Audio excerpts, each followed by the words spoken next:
Hi friends, welcome back. I'm DJ Montague, and we were right in the middle of the dev update that Blizzard and Rhykker just released earlier today. So let's get right back into it. They were talking about Paragon stuff. If you haven't seen part 1, please go check out part 1 at 2x speed. So your ass can get back here and we can go into part 2. Maybe there'll be a part 3. I might keep you here all week. Who knows? We'll see.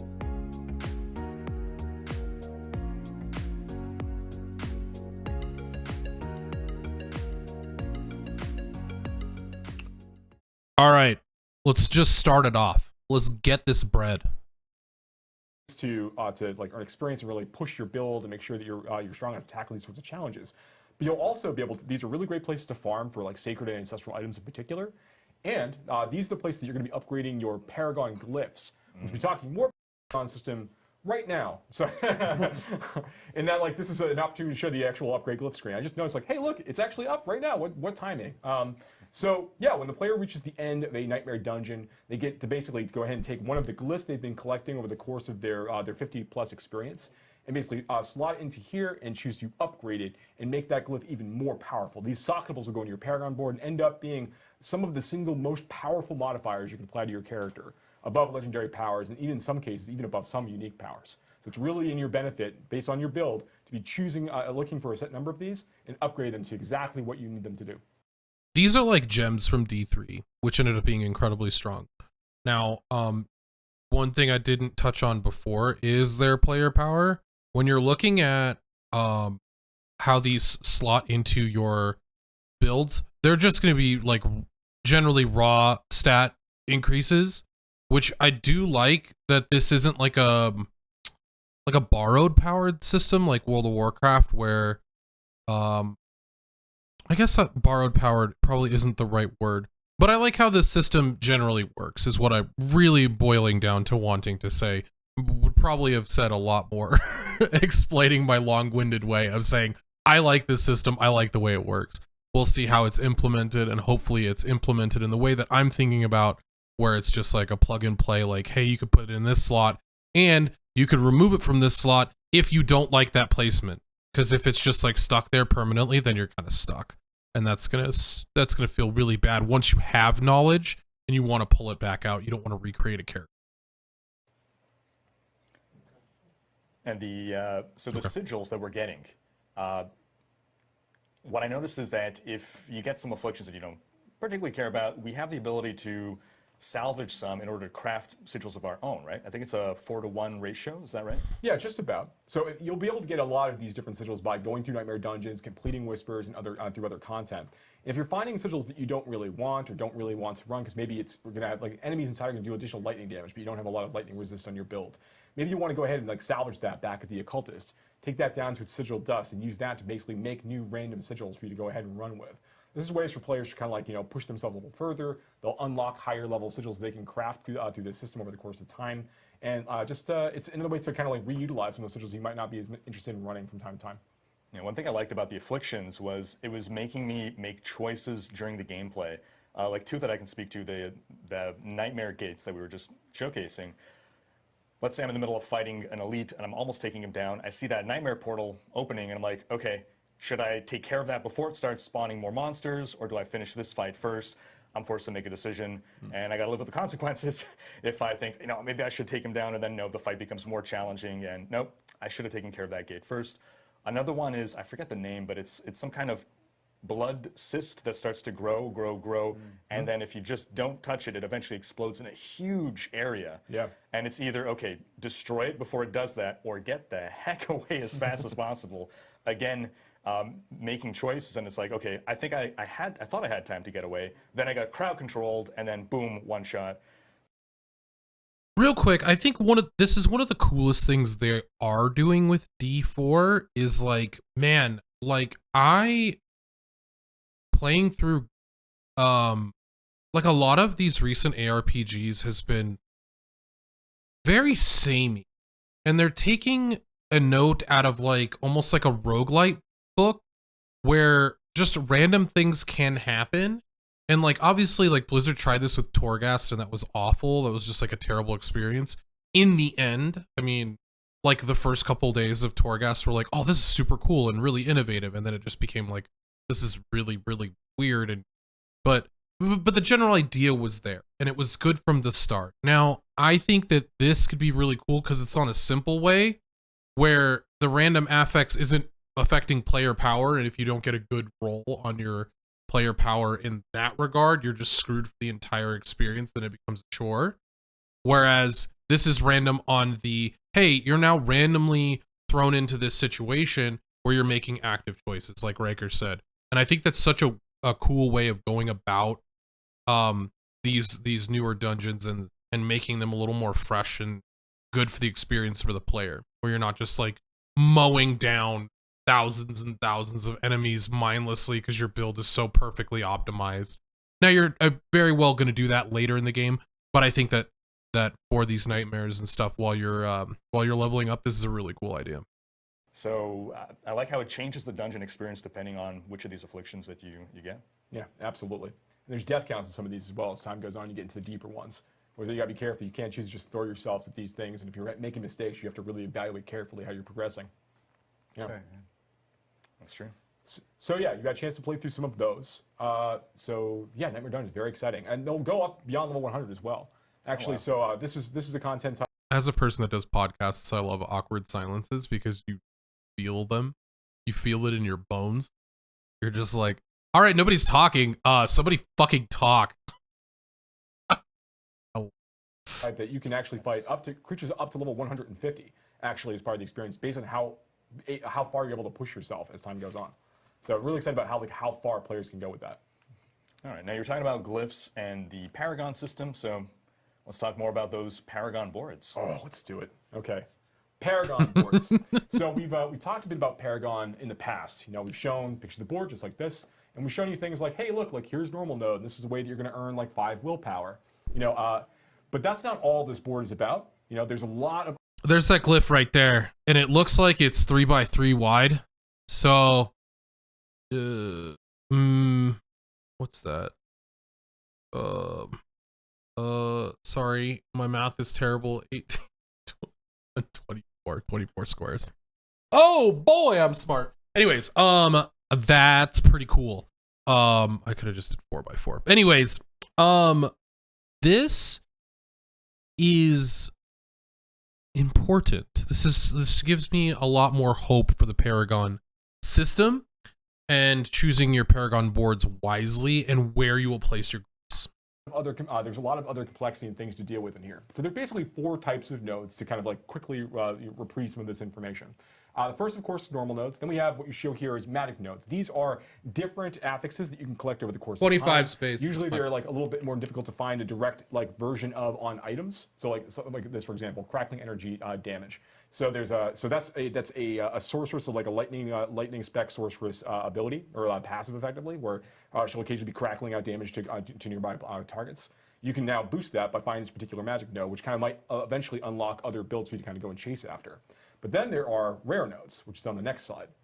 And here, okay, so there's some information here. Rare nodes have a pretty powerful effect right off the bat, you know. But then on top of that, there's this bonus effect down below that you can sort of see, where on this one it is another 60% damage to elites if you reach a certain amount of dexterity for your character. Mm-hmm. So the point here is that like rare nodes on their own, of which there's about 10 or more per board, rare nodes are already pretty powerful generically. But then on top of that, if you were able to hit these thresholds for the stat requirements for these rare nodes, that is going to make them very, very potent for you indeed. And when you're looking at the board, these are some of the most critical things you'd be thinking about when you're plotting your path through each board. Which of course, there are a number of boards available for you at launch. And then when you'll be able to rotate them, you'll have to choose how you want to progress through rare nodes, whether you want to engage with the legendary nodes or not. This is a really important thing. Yeah. One other bit about this, just because it's easy for me to forget about, is that when you're going from Paragon board to Paragon board, like in the first board, this might be the cost. But then when you're looking at the second board that you're progressing through, those requirements are actually going to go up. So it's not in your interest to go like run from board to board, just unlock as many of these as you can directly through that way. You need to spend a little bit of time into the board and pick the ones that you really want, because the next board that you unlock to get more rare nodes of different types, those will be a little more expensive to unlock those bonus effects. I don't see where the cost is, because they're showing this node, and I don't see where they've taken it. but it says refund cost 39,000. So they're talking about how the more you go through a Paragon board, the more things are going to cost, like towards the end. Most likely, what I'm assuming is that you'll be able to kind of rig 3 or 4 boards together, so that you can create. That's your cohesive board. That's your 220 points. Because you're not going to be able to go through all 7 or 8 or whatever it is that the characters have. It doesn't seem like they want you to go that far, and in terms of player power, that seems pretty extreme, being able to go through that many boards. But what I'm going to assume is that your first board, everyone's first board is the same. Your second board is where you're going to look for your legendary power, and then your third and fourth board are your accent powers, where like maybe you could take the second legendary power and really go for that like a split build, but it's going to be really risky in terms of how many points you have, and which will be pretty interesting when it comes to these boards in general. So I think that the Paragon boards are going to have a lot of really, really interesting choices, and most importantly, they're not overwhelming because they're not all shown to you at the same time. Now, I know a lot of people are overwhelmed by Path of Exile and looking at that giant board and seeing all the ways that you can connect and like twisting the board and in the circle and all that stuff. It seems extremely overwhelming. Just like in Grim Dawn with the constellations, you look at all these constellations and you're like, I don't have any idea where to actually start. And even further, constellations in Grim Dawn have further more secret stuff that you can do with them as well. This seems like a simplified version of those, where they're like, hey, there's a small board, check it out. It's really not that bad. It's like, you know, like 30, 40 squares right here. You could totally read that. And it's pretty simple. And it's just attach another board onto that. Like you've already read one, you could do it again. And that's like, I think for the normal ARPG player is going to be so much more accessible and more enjoyable to go through, rather than being like, here's 160 nodes. Figure out how to make a path from point A to point B with the highest player power possible. I think this is a really good way they did this. The thing I think is really interesting about these is when the way that I look at the board, right? When I open a Paragon board, the first thing I do is go and look at the nearest rare nodes to me, to my where I'm starting, right? And then I look at the requirements for those bonuses, and then I start looking at the normal nodes on the way. I'm like, oh, okay, well, I'm pretty close to the dexterity required here through my gear. Are there some dexterity nodes that I could hit on the way here that would take me over it? And, you know, how much do I care about that particular bonus? And then I'm, you know, comparing it to the other ones, and I'm thinking about that. So the normal nodes actually become sort of a path that you're trying to take to turn on these bonuses. Absolutely. And that's not all. There's one more node type as well, and then we're going to get back to normal nodes in just a second. That's not all. So then we have our legendary nodes. So every one of the boards for each of the classes has a legendary node somewhere on it. And these are really, really powerful powers like you'd expect. They are a legendary power, effectively unique to the Paragon board system for that class and for whatever that particular board is trying to convey as its overall build type. So these are really, really powerful things to go and collect, but they're actually not the most powerful thing. This is just an additional extra powerful affix you can kind of apply to your character, but you kind of do this in concert with other things that you're looking for, like I mentioned, the rare nodes. And I also talked before about glyphs, and we're going to talk about that next. So when you basically, as you're going through the board, there are going to be these sockets that you can unlock, and the sockets are going to be sitting adjacent to a number of other regular nodes. Now, the way that glyphs work is you're going to put them into one of these sockets, and they are going to be affecting nearby nodes and also fueled by other nearby nodes. So if you hit certain thresholds inside some of the glyphs, you're also going to unlock powerful bonuses. They're going to always also affect nearby nodes at the same time. And as I mentioned before, glyphs can be leveled up pretty high. They continue to grow the radius of the affected nodes as you level up through certain tiers. So it means they can affect larger and larger areas. And the boards are not symmetrical in nature as you're progressing through. Because the player can rotate their board and choose which gate they actually want to enter from, you have to like kind of choose from board to board where are the sockets on this board. Are they near the stats I really want for this glyph? Because this glyph is going to be fueled by dexterity nodes within range of the glyph effect, and it's going to do additional critical strike damage, whatever it's going to do for me as a result. That's a really, really important choice to make, and because all of the boards have different configurations, different socket locations, and different things near those sockets, you have a lot of interesting decisions to make.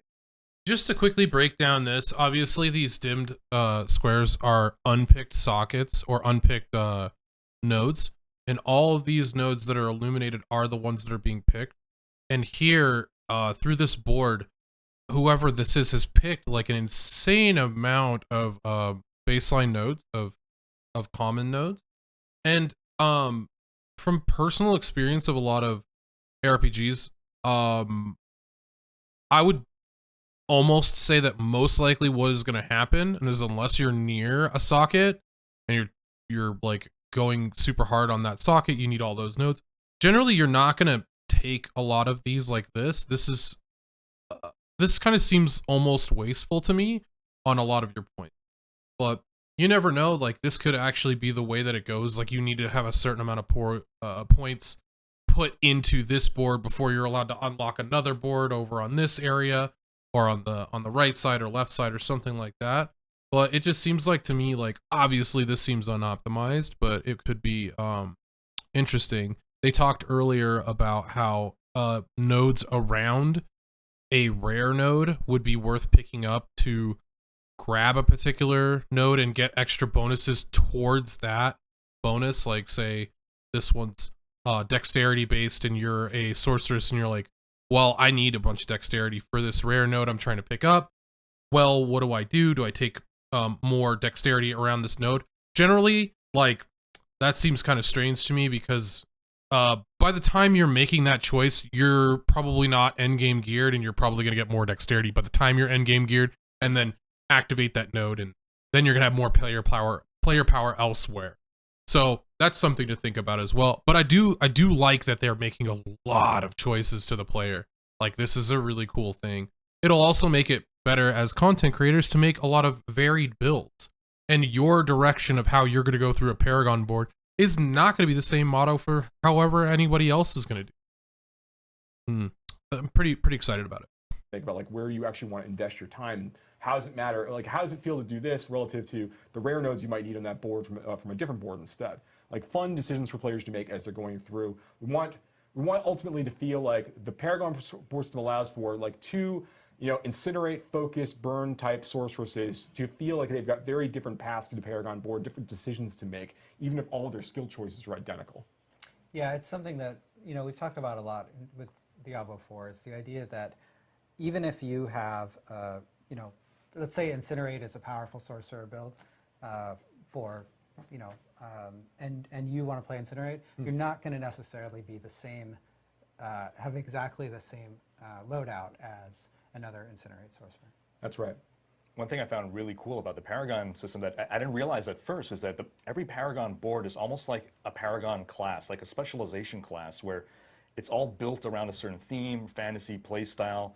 And it all revolves around that central or off-central legendary node, and then the rares kind of support that same theme, and it extends to the blues. So like on a Necromancer, like, oh, this board is like the pure summoner fantasy, and this one is the Blood Mage. And looking at it that way really like made it very cool for me to be able to explore. Okay, I can merge these two together. I'm going to go like bone and blood, and just further. Explore and dive into that specialization. Yeah. There's 220 Paragon points that players will be able to have by the time they finish leveling up their character at level 100. We want those choices to feel like they've got meaning individually. Players can respect the number of those choices if they want for gold cost.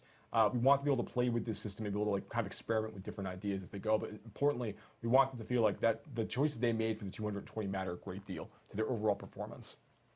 Yeah, super fun. I think, but. What are we talking about next? Well, I guess at this point we can talk about some of the beta learnings. We had a beta. The community gave a lot of feedback, and you folks took in that feedback, digested it, and transformed it into actionable change in the game. You want to talk to some of the things that were changed? Yeah, I keep saying we're going to talk about that. Now is the time.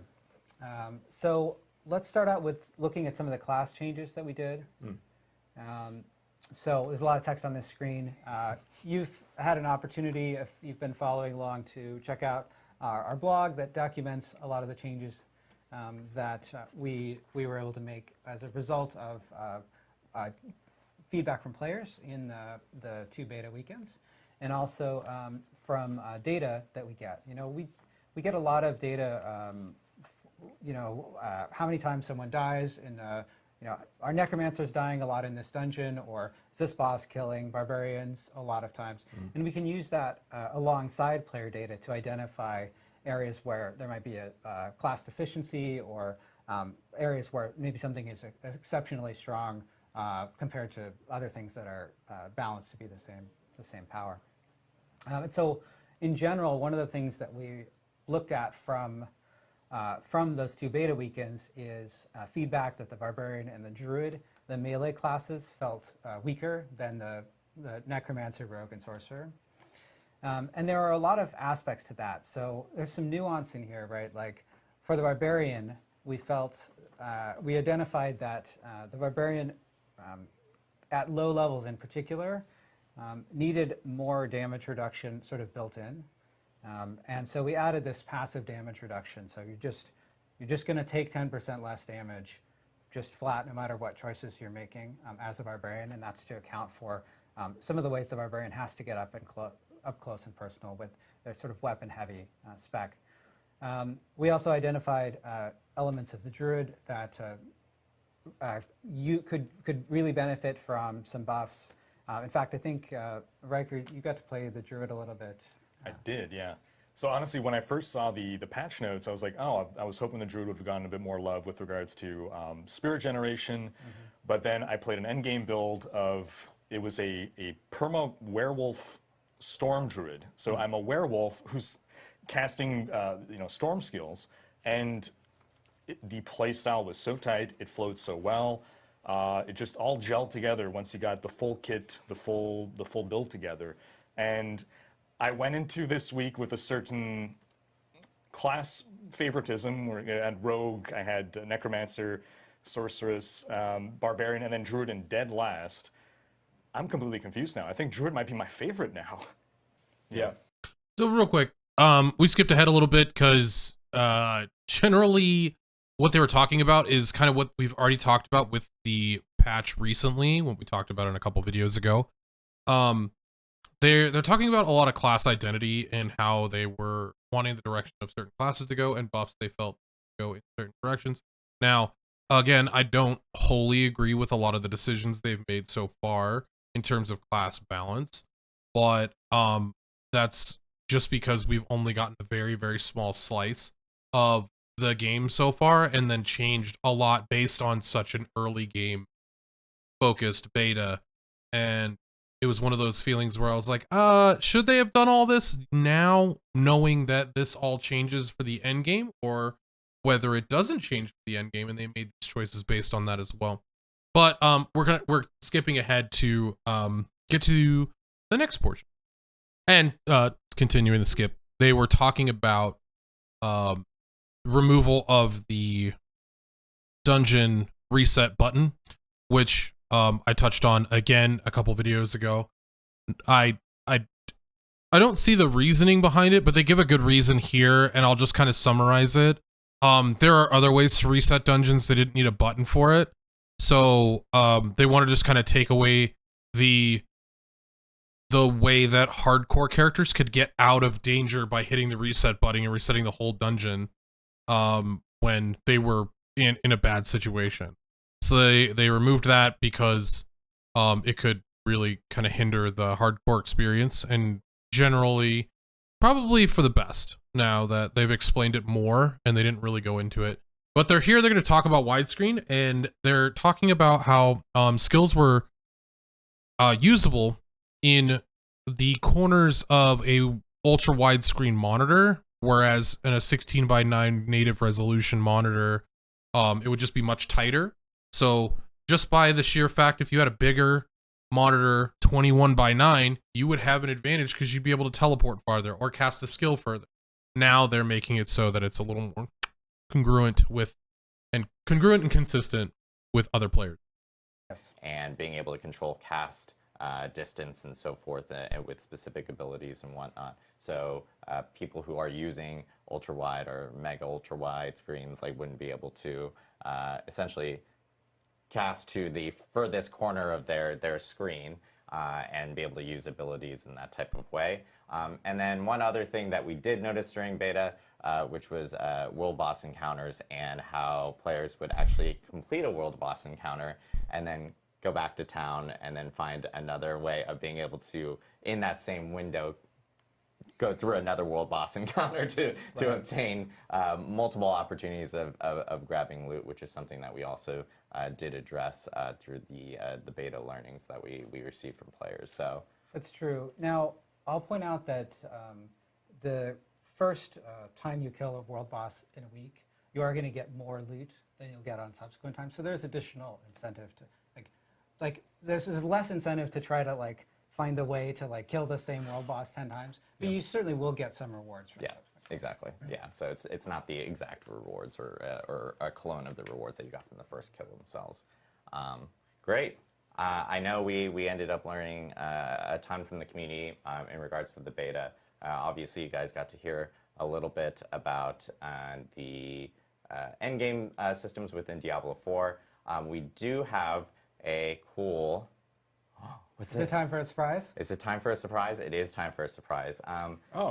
Wait, what? If you've been hiding on the internet and have not seen Rod Ferguson make very, very nonchalant tweets about this. Huh? This is the and more. This is the and I more. didn't even know the about actual, broadcast, I would say. So happy to announce that we've been hearing a lot of feedback from players about wanting to experience more Diablo 4 and check it out, before the Why wouldn't we want to experience more Diablo 4 is the real question. Like you've made a fun game and people are clamoring for a fun, good, consistent game right now. And I think it's funny that he touches on, we've been hearing a lot of good feedback about people wanting to play the game. It's like, of course you have. You know this shit is dope. Just let us have it.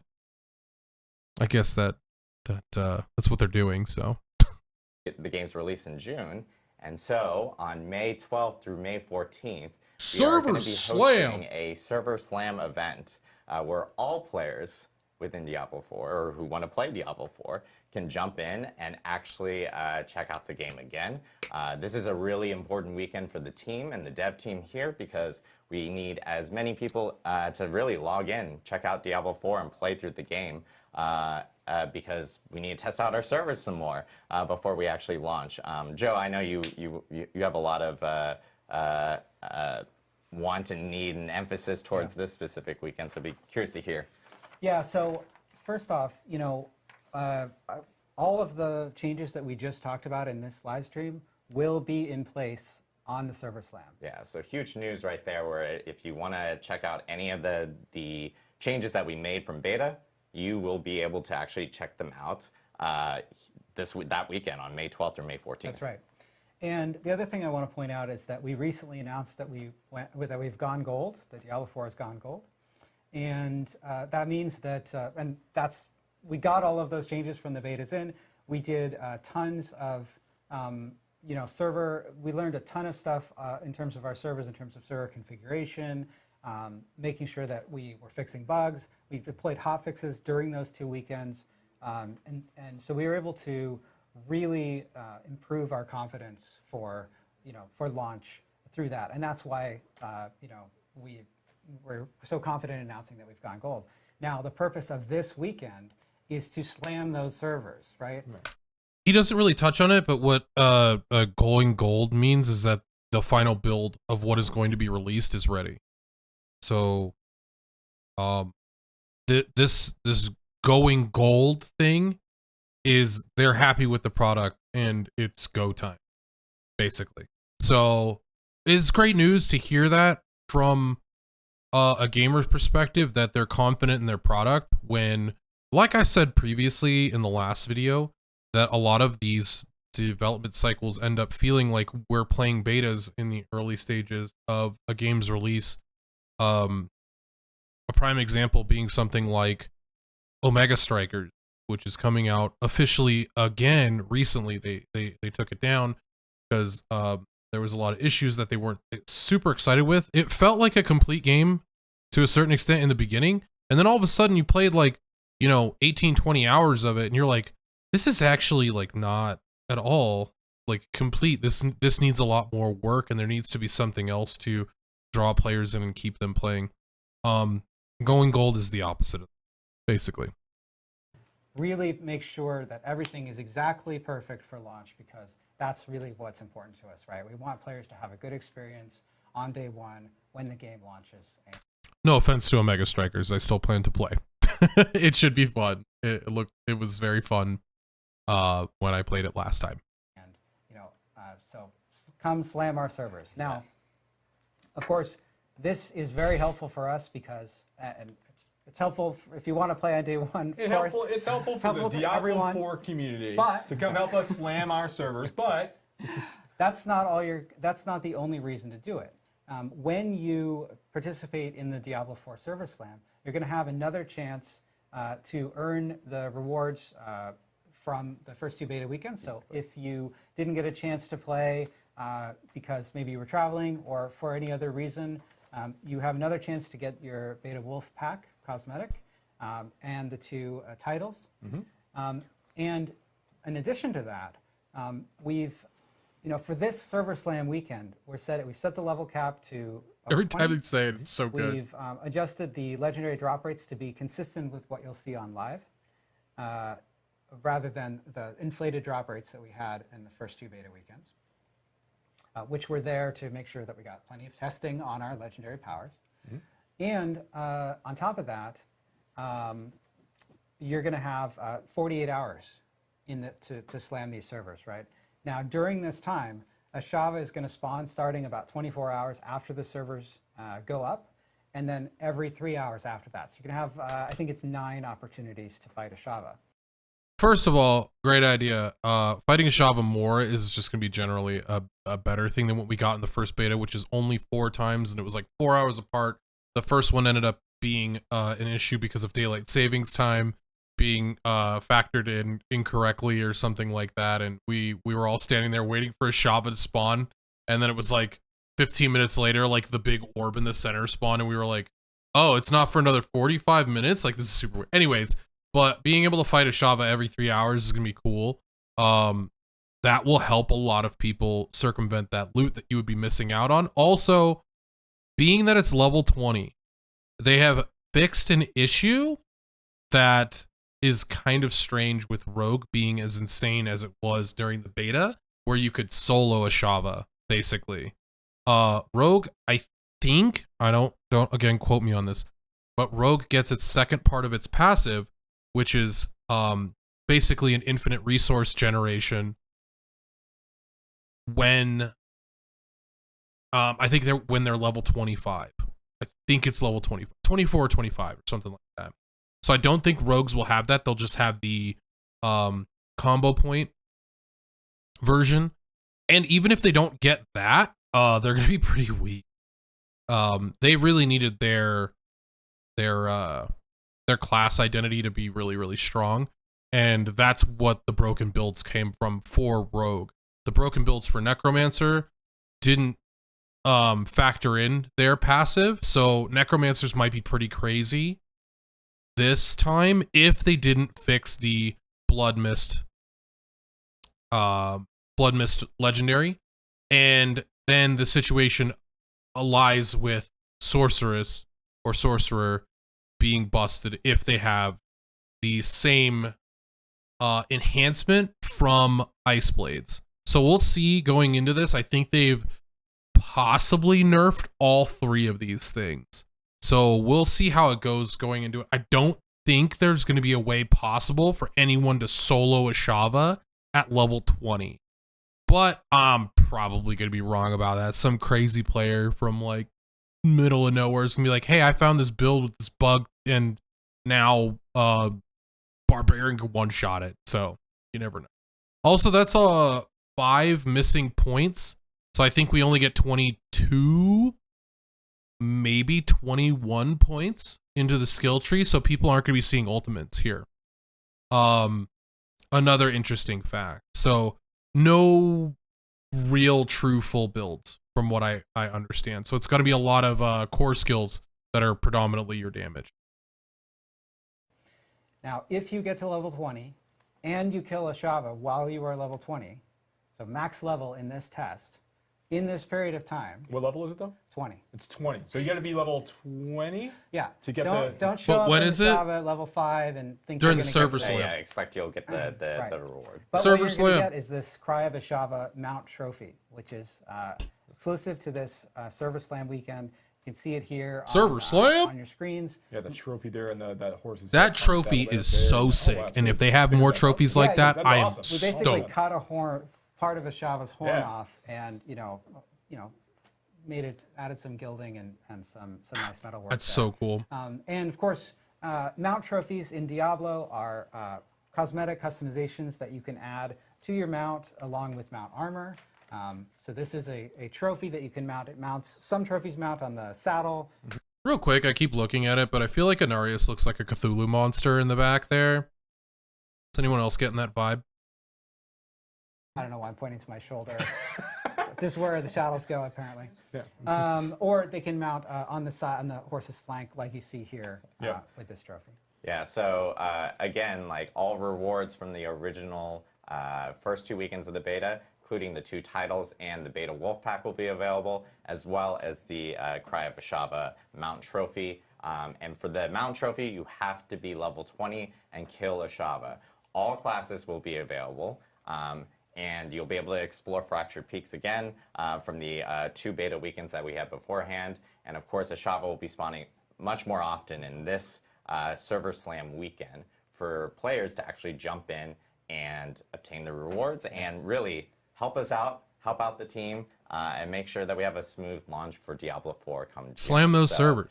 Huge news for all of this. And we will have a blog that will be going either live right now or live immediately after the broadcast for players to actually read about all this information. And that will be available on Diablo4.com. So make sure to check out the blog, get all your information there, and jump in on our Server Slam weekend, March 12th through March 14th. It's another opportunity to play Diablo What a 4 name. before the launch, which is really great.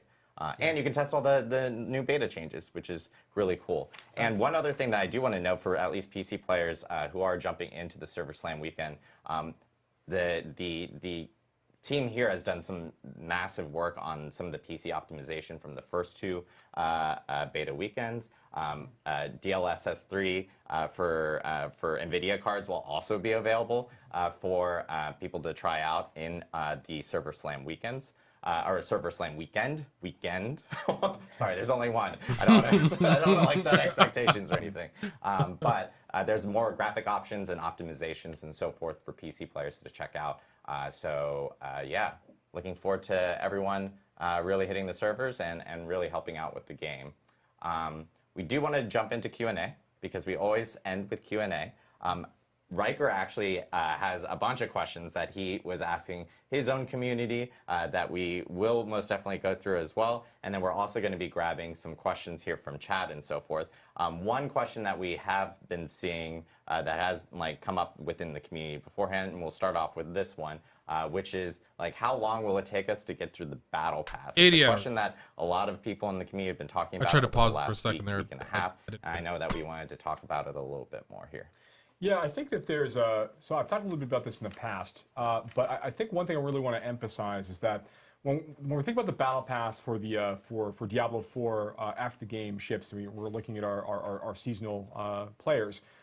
We want to make sure that the players who are going through the battle pass, they're going to have a lot of content to consume, outside the battle pass. They're in all likely going to finish everything in the battle pass before they finish all of the content within a season to season. So there's a ton of things to look forward to. We want to make sure that the battle pass as a result is balanced in such a way that players of all types and all play styles are going to be able to get a chance to actually complete this this battle pass over the course of time. Our goal is if you want to start to engage with this, want to make sure that you are compelled to go through all of it as you're playing and just having a good time getting all of these rewards. Yeah. All right, cool. Rhykker, I know you have questions. I want to make sure that you get some questions in and so forth. And I guess we'll just go back and forth for this. It'll make it easier for these two guys. You guys, we'll just be doing this. To touch on the battle pass real quick, I think battle passes aren't super healthy for gaming as a whole, other than for the developers themselves to make extra money on top. I know it's super weird. I know video games have been going up in price, and then also like these buy to play games, like a $70 Blizzard game, then has a battle pass on top of it, or like stuff like that. I know it's a very divisive thing. I personally think that if you're buying a game, it should be a complete game. If you're playing a free-to-play game and battle passes are ingrained into it, I get it. I understand, because the developers do need to make money at the end of the day to create the game and to keep servers up, to keep the machine running, keep the lights on. I totally get it, and I'm not opposed to cosmetics. Of course, I'll be buying cosmetics and going through that whole thing. Battle passes are always weird to me. As long as everybody is able to, as long as there's no player power ingrained in the battle pass, I don't have a big problem with it. It doesn't feel great to be a gamer dealing with battle passes in the world right now, because it's forcing you to continue to play the game even. It's like a FOMO situation where you're paying money, and it's like a lot, like a sunk cost fallacy is really what it is. And I know that that's a whole nother topic for another day, but I just wanted to get my opinion on battle passes out real quick. Yeah, exactly. Okay. Just keep doing that. Yeah, sounds great. Well, so first off, something that you were, I think, touching upon earlier, and correct me if I misunderstood, but I think on the topic of Nightmare Dungeons, it sounds like every season there's going to be a rotation of 30 dungeons that can be turned into the Nightmare Dungeons. Is that right? So we want to make sure that we've got a subset of the dungeons we have in the overall game. There's over 115 or so like side dungeons available in the baseline Diablo IV experience. We want to take a subset of those each season. Exact number we're working on. We're going to think about that and think about it. But a number of those we rotate every season to make sure that we are highlighting different kinds of objectives, different sorts of layouts, different monster families, just different experiences. And we also don't want players to feel that they're going to have this where they have to be thinking about, you know, all 115 different dungeons every season, every time, with regard to this system in particular. So that is the idea. Is we do want to rotate through these from season to season while we're looking to introduce other ideas. Yeah. Cool. I will say that so far I like the idea of nightmare dungeons over the idea of like rifts in Diablo. With Diablo 3, I think rifts were incredibly boring, when it was just like a random area and a random boss. I mean, to a certain extent, a random boss. And it became this situation of like, if you see a certain rift, you might as well just leave it because you know it's going to take forever. That will happen here. If you get in a certain sigil, you know that dungeon sucks to go through. You're just going to dismantle it into sigil dust, or excuse me, or the nightmare dust, and then go to the next one. Like that's going to happen with any game where it's going to be a go next situation where a certain map isn't enjoyed or whatever that is. And then I think they're on the right path with having more options than anything here. We'll see how it actually pans out, because I don't think as a development team they're going to be able to make enough changes to a dungeon to really truly make it feel new and exciting, as much as it's another run through of a dungeon you've already done before, but harder. And while that could be good in the short term, I think that unless there's like raids or like difficult content that you could group up for other than world bosses, I think that it kind of runs short on content. Whereas like like mythics are cool in World of Warcraft, but they're tailored to World of Warcraft. Like that's their system, right? And then kind of picking up mythics for this game seems kind of strange to me. But that's my personal opinion. Also coming from Lost Ark, like obviously I like really difficult boss fights. So I got a question here from, I'm not going to butcher Twitch names, guys. I do this every stream. From a Twitch user. From a Same Twitch dog. user in chat. Do you have any plans to keep interest for people who don't plan to play in seasons? So we are going to be making on a regular basis part of our live updates. We're not quite ready to talk about like all of our seasonal plans and all of our post-launch plans yet, but I will say this, that we're going to be having a lot of like really rich and interesting content updates for our seasonal players, but we're still be making balance changes and adding new like legendary items and like unique items and things of that nature for players who are playing in the Eternal Realm, the place where you will be able to never have to worry about like a character reset or do any of those things. There will always be new infusions of some game content at that level to players going in that space. To touch on this real quick, because this is something I've wanted to say for a while. Seasons is the wave of the future. Similar to how battle passes changed the way that games worked.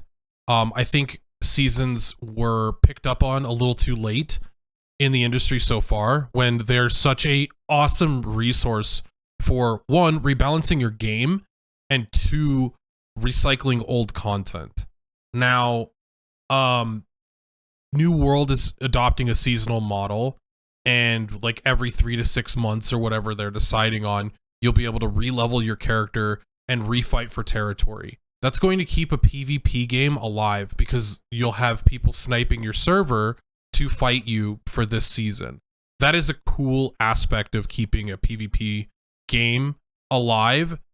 For PvE games, like a prime example being Arcage's almost seasonal model. Arcage's first leveling experience is great, and the initial land rush is great, and the initial like rush for galleons and this experience of taking down the Kraken first on the server and getting a character to be able to be a pirate and stuff like that. That experience, that core experience, and like getting your gear score to a reasonable amount is really, really fun. But then when you're in like the 19,000s of gear score in Arcade, it becomes an absolute nightmare, because characters become so far and away so much stronger than anybody else in the world. Even past that, if you're getting to like the 25,000s, like a level, a brand new level or ascension level, like 5 character fighting against somebody that's like a 25,000 gear score is literally like fighting ants. Like you would kill hundreds of them before they really stop you from doing anything. This seasonal model circumvents that to a more manageable area. Like, this guy was the king in this season, and now knowing what he went through and what he did to build that character up, I now have that information. I'm going to have a chance to start over again and become that and do that. It becomes less about this massive information war at the top end and more about like these new players being able to come play your game that has this really fun end game. And I think that seasonal content is such a great way for this to work out. I get it that people don't want to lose their characters. Again, those characters still exist on those servers. The Eternal Realm is what they're calling it here. And I know that for like Path of Exile, the returning player base plays for season. There are not that many people that sit there and play, Path of Exile, their version of the Eternal Realm, on a daily basis. Whereas it far outweighs like how many people come back for a season and like enjoy seasonal content. And I think that seasonal content can be the wave of the future and should have been a direction that we went into. Hard resets are not a bad thing when it comes to introducing new players into your game. And as a content creator, obviously I thrive on having new people come into the space. So I think that seasonal models should be embraced in more unique ways in the MMOs and like live service game space. So that's my opinion on that.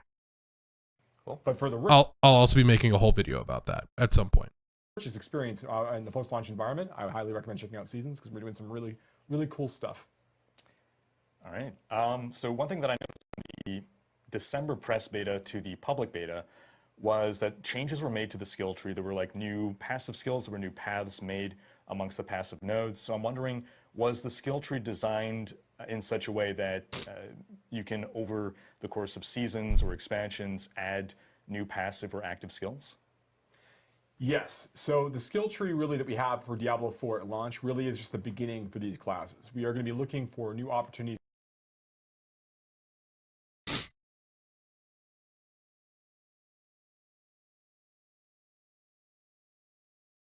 beta was that changes were made to the skill tree. There were like new passive skills, there were new paths made amongst the passive nodes. So I'm wondering, was the skill tree designed in such a way that you can, over the course of seasons or expansions, add new passive or active skills? Yes. So the skill tree really that we have for Diablo 4 at launch really is just the beginning for these classes. We are going to be looking for new opportunities to create more playstyles within each of the classes. We'll be adding new passives, potentially new skills in the future. These are things that we would like to do. It is likely that these kinds of updates, particularly of like new passives, like new nodes, new things in the skill tree, are more likely to happen as part of our our future larger like expansion size updates, rather than things might be happening as part of seasons. We have lots of interesting customization options we're going to be adding as part of seasons, but they might not touch the skill tree specifically. Okay. I just want to touch on this really quick because this is like a super important tidbit that they talk about at the very end. The skill tree as a whole in D4 isn't really that big and that intricate at all. It's pretty bare bones and very, very linear. Them saying that they will revisit it and that this is 100% that it's going to get looked at over the course of the lifetime of Diablo 4 is such a great thing that they're already considering, and the game isn't even out yet. I think it could have been implemented a little bit better. I think there could have been a little bit more variety, more choice. I think that most skills should have had 3 choices rather than 2. But so be it, they turned them into legendaries. But I think that them saying that this could be a potential part of like expansions or something like that, or more grandiose changes, is super important for the future of the game. We've been seeing this question a lot. I've been seeing it in chat as well, and there's I think some confusion in regards to altars of Lilith, how those will work in between seasons, or will those reset? Like, how does that specifically work? Sure. So Altars of Lilith are one of the features that players can go and collect basically in the overworld that we're going to contribute to their renown total within each of the zones. Well, and give permanent character power as well. Well, I'm going to get there. Okay. So there's 2 purposes really that the Altars of Lilith have. They have this larger collectible feature where you want to kind of go get all of them for the stat points that you just called out. Yeah. And then they also provide the renown. So renown is reset on a seasonal basis. So when you start a new character, your renown score goes back down to 0. You'll have to go and finish side dungeons, go do side quests, go find Altars of Lilith, go do these things in order to kind of get that renown back up to unlock all of those benefits. Now, you don't need to go do all of that content in the zone to max out your renown bar. There's actually way more activities that grant renown than you actually need to complete in order to finish going through and filling up all of the renown and getting all 5 tiers of the rewards. When it comes to the stat gains, so basically, to your point that you were just speaking about, Altars of Lilith also have another purpose, in that when you find one, they give you a stat boost that's supposed to apply to your character and all characters in that realm. The way that's going to work is that once you've collected that stat boost from a specific Altar of Lilith, that stat effect is going to propagate out to other characters of that game type. So basically, hardcore is going to have its own progression for this, where it's like if you were playing a hardcore character at launch and you go and you do all these things, those stat boosts you collect will propagate to your hardcore characters you would make in the seasonal realm. And the same is true for players who are playing in the normal realm and playing the normal game mode. All the stat boosts they're unlocking via the Altars of Lilith will also unlock for their seasonal characters in the future, such that players don't need to go and collect every Altar of Lilith with every new season. I think he misspoke, but I will clarify for him just in case. There will be like 3 realms in which your Altars of Lilith will be consistent for all of them, I imagine.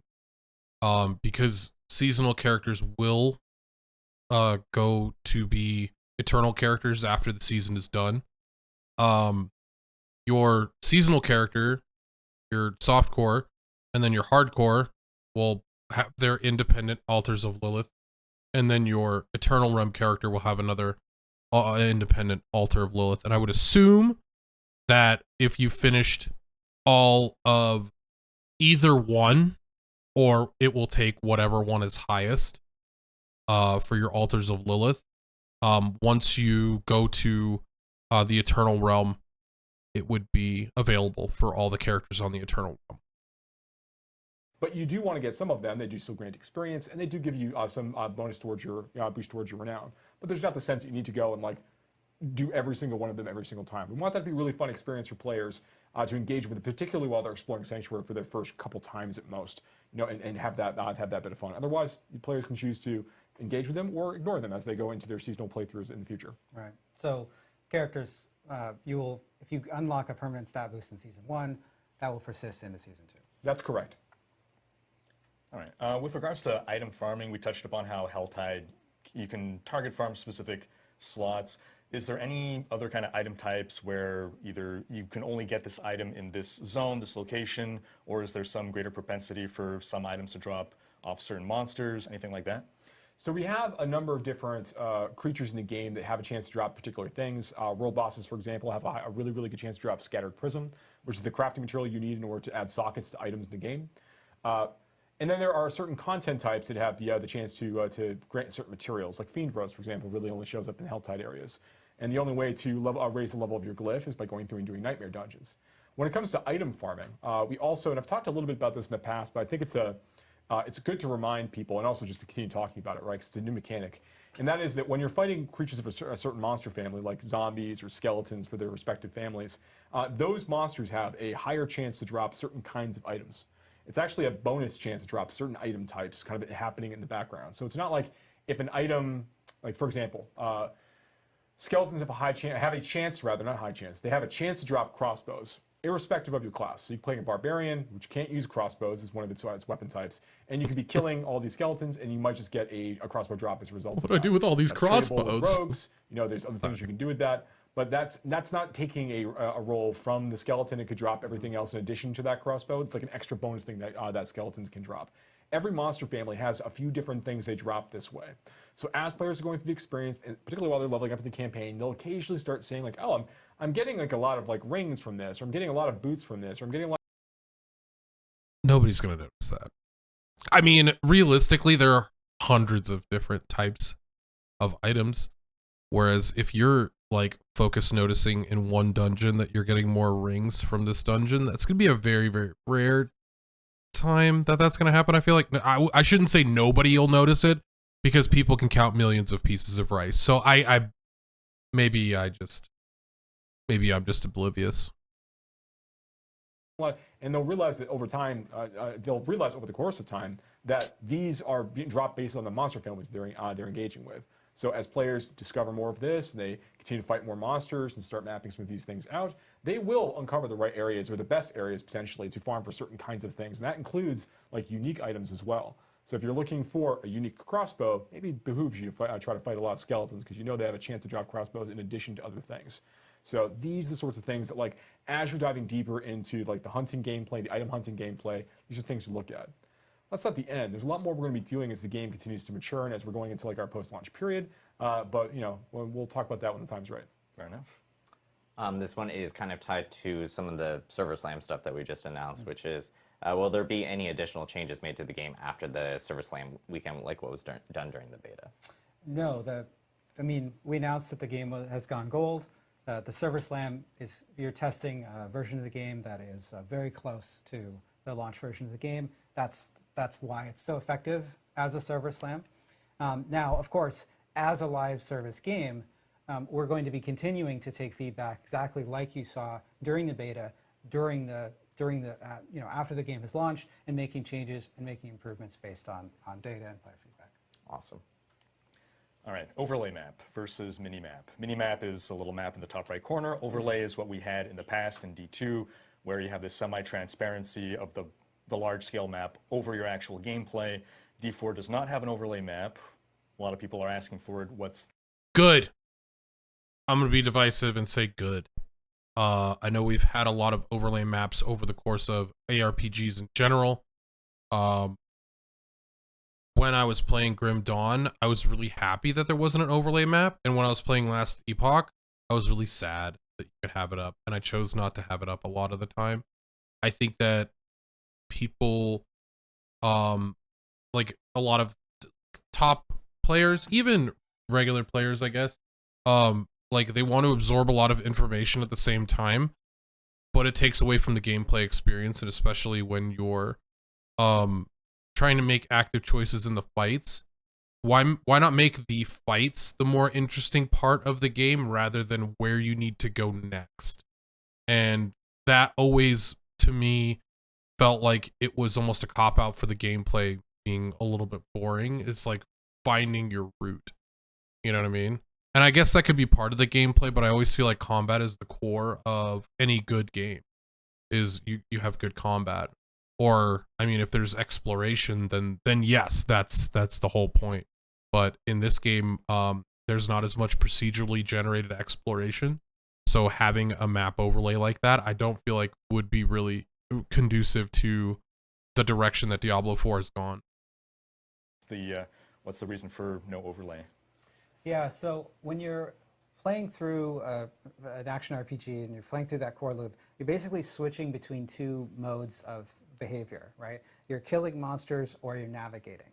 And you're switching back and forth between those really quickly. And so it can be helpful to have that be as fast as possible so that you can I just killed those monsters. Okay, where am I going to go? Is there an objective to the left or right? Right. And so the overlay map is very effective at doing that. In fact, it's so effective that it's up there's no reason to ever close it.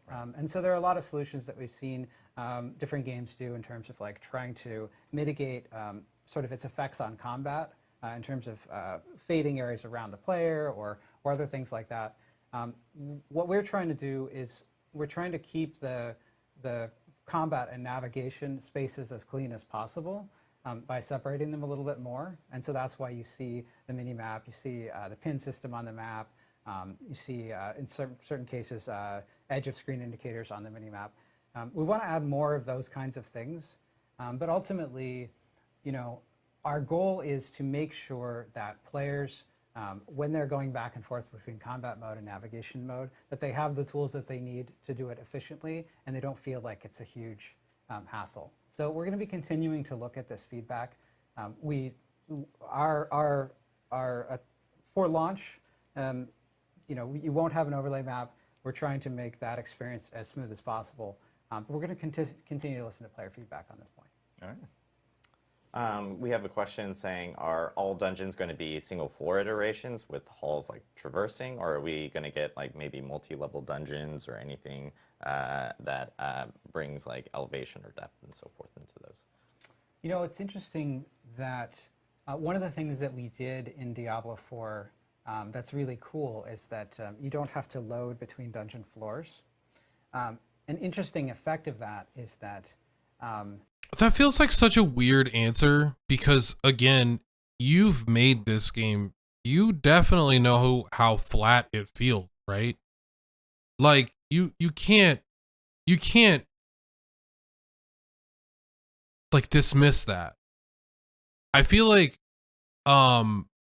people like take these things as like shots against them, whereas like this isn't meant as a shot. It's like, I want to fight and aspire. I want to climb a tower. I want to go fight something that's like, we're going to the clouds or something like that. You know, like I want to go somewhere crazy.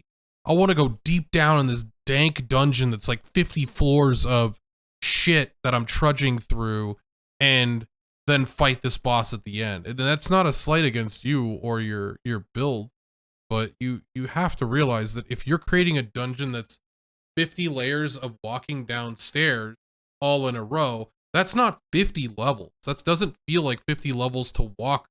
It feels like you're walking through one level of stairs. It's like walking down the side of a pyramid. If you're looking at it from the perspective of the side of the pyramid as you're walking down, it's going to look flat. So, I don't know. I feel like people often take slights at things they've developed themselves. You might not always notice when you're going down a floor into a lower floor. There is there are staircases and there are sort of moments where that shows up, and there's UI that appears that shows up. But in many cases, our dungeons do have multiple floors, and because it's so seamless, you don't always notice. Now, in terms of when you think back to Diablo 1 and adventuring down through the cathedral, and it's this very deep dungeon.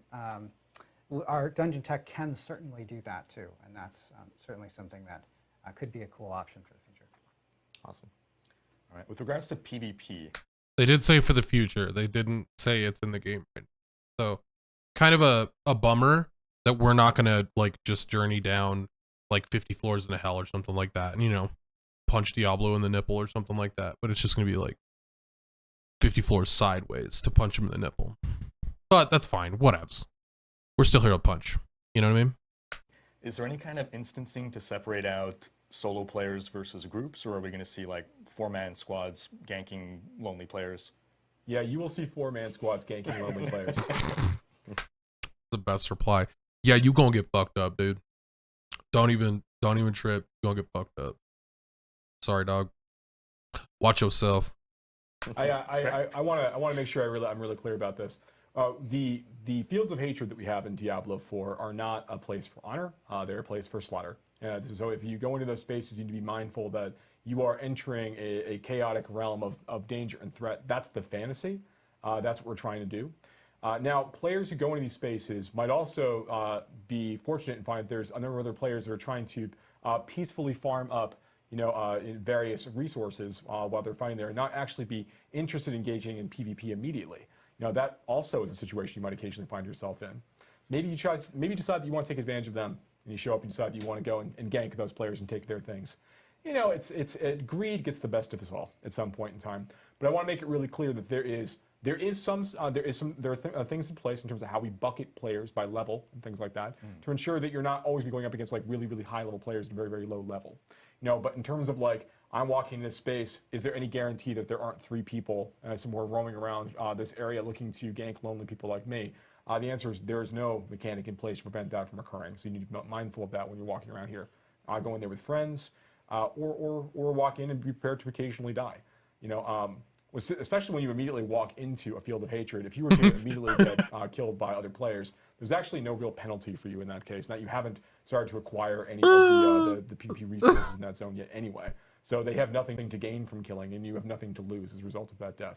So, yeah, things to experiment with, but, going with the right set of expectations. But there is My favorite thing about this part. Go in with the right set of expectation. Expect that you going to die, my dude. Them saying that like they don't have like specific buckets, and that there's kind of like no holds barred. Like obviously they're gonna keep people out that are level 100 from just ganking constantly, but like if you're walking into an area and you just see some dude that's like, oh, I'm about to walk out, and he just like chases your ass down real quick.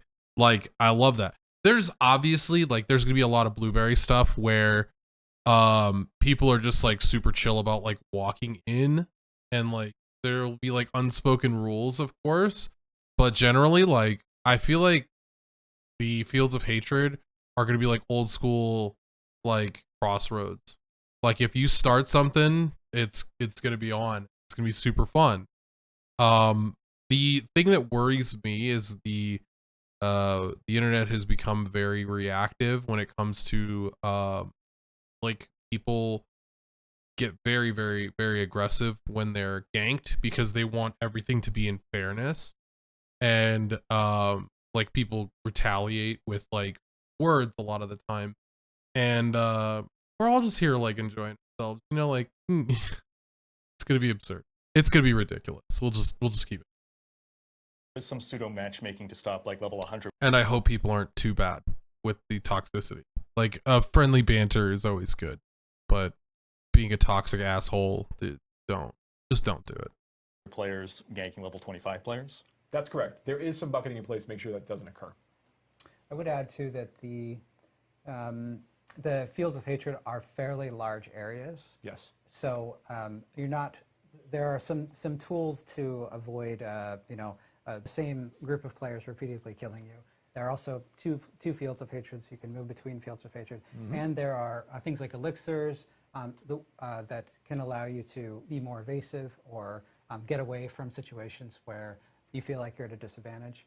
There are also, when you think about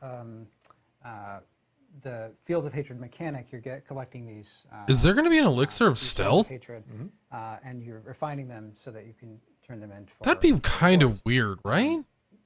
The locations that you can do that, there are several locations, typically active at a time. So you can sort of do some strategizing about where there might be enemy players and where it might be safe. That's right. When an altar is being used to purify those shards of hatred into red dust, you'll actually see a notification on your map letting you know where that's actually occurring. So if you see that there's a lot of activity in the northwestern part of the zone, maybe that's a great time to sneak over to the southeastern side and try to quietly and quickly cleanse some red dust of your own. Because once it's cleansed, you can't lose it. You don't drop it. Right. Yeah. Awesome. We have a lot of questions related to like seasonal stuff and battle pass stuff. I just want to note that we actually are our next live stream, in May, in early Soon. May, soon TM, will be actually focusing a little bit on our seasonal structure as well as battle pass and so forth. So we're actually going to leave those comments specifically for that. I keep looking down at the monitor and the people in production behind me keep going, Adam, what's wrong with you? That's just me. In regards That's to just who I am. other quick questions that That's how I we woke do up this morning. I'm going to just lightning off a few questions that have been coming up. These are kind of related, I would say, but one is co-op on PC. Have we looked at doing something like that? And then separately, mouse and keyboard on console. Is that something that we've also looked into? No couch co-op on PC, no mouse and keyboard on console. There you go. Mainly because, as you guys know, PC, like the account structure on Battle.net and having 2 accounts at the same time on one PC is a little difficult. And then on console, right now it's just controller play. And as we get past launch and so forth, we'll look at more into feedback and everything from that end. I guess last question from me. With regards to the crafting system, can we expect? I think that's kind of a cop-out answer, just real quick. Like, I don't have a really a mind or care for it in the world, but I will fight for the console players or for the people that do want to do couch co-op on PC that don't give a shit about the Battle.net ID. Like, keep this character on this account. Like, I don't care. Like, you absolutely could do PC couch co-op with 2 characters staying on the same account. Like, that doesn't feel like that's a true I guess that the situation would be like bots would probably make it a lot worse, but it feels like their answer is a little bit weird to me. I don't know, but like couch co-op is totally fine for like PS5. I don't know. Expect that to be something that is built up to be more robust over time with regards to either seasons or, again, expansions? Oh, yes. So Diablo IV is a game about killing monsters, collecting loot, screwing around with that loot to do fun things and make it get more performance out of it, modifying those things, looking for the right affix. Yeah, we're going to absolutely continue to be like just changing some of the crafting options, modifying them, providing new options that don't exist right now, building upon things we already have in place.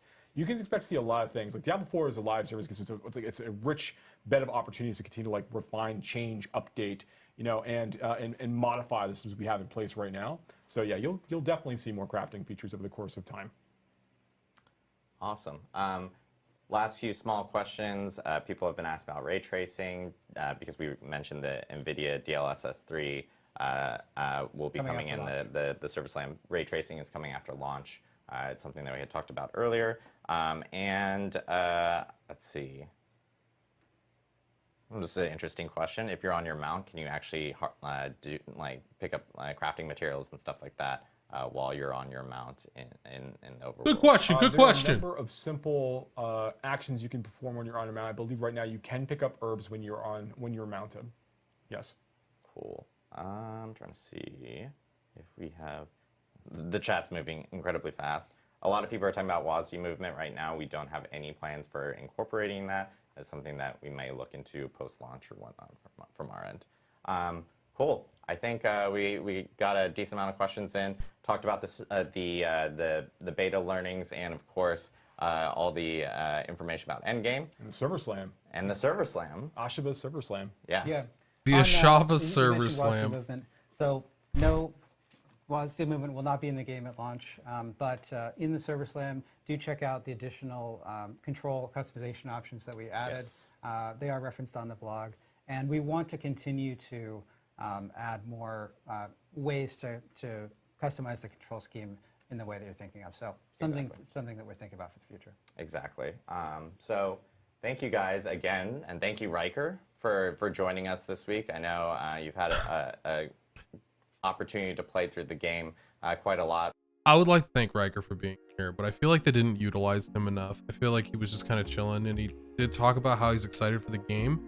I feel like they could have utilized him a little bit more. But all around, like, I know this is probably running pretty long, but all around, I think that all of the stuff they've talked about and expanded on in this has been really, really good for the health of the game and the communication to the general public of this game. Obviously, this is like riding the hype wave that is Diablo 4 because it's like unshakable. We've been waiting a long time for Diablo 4 to really like make its stamp on the return to the more dark world of Sanctuary. So all in all, I think people just literally can't wait to get in. Again, thank you for being here. And the next video we'll be putting out will also be the podcast where we have Nico Too Low, one of the homies, will be joining us on Bevs with Ben.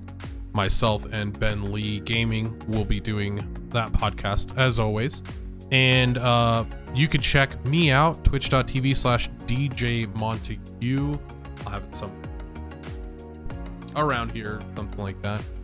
Make sure you like, comment, and subscribe. Thank you so much for hanging out and staying for the whole time. If you did, I really appreciate it. Please do throw a like or throw a comment.